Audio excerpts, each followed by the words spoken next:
Hey, what's up guys? So, semua resipi semalam korang dah buat kan? Sebab hari ni kita nak switch pergi ke International Studies. Kita nak buat ayam peri-peri. Sangat senang guna air fryer je. So, ambil 2 lada benggala, 2 bawang merah, 5 ulas bawang putih, 5 cili padi. Korang potong kasar, gaul dengan minyak masak. And kita bakar dalam air fryer pada suhu 200 Celsius selama 20 minit. Dia akan keluar garing macam ni lah. Lepas tu letak semua dalam blender.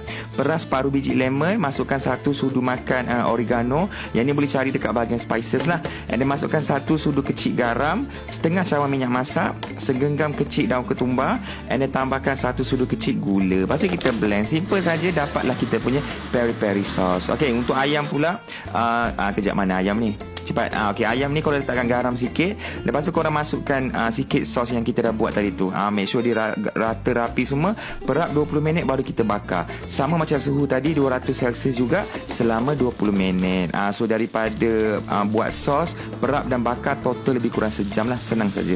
Okey, untuk sos dia pula ambil lebihan barang blend tadi. Korang tambahkan 1 sudu butter, panas ke atas kuali sekejap. Siap lah dia punya sos. Sangat simple, sangat senang, boleh try. Yang mana masih buat ayam sos plum tu, please you guys dah sangat-sangat behind ke belakang, so please keep up.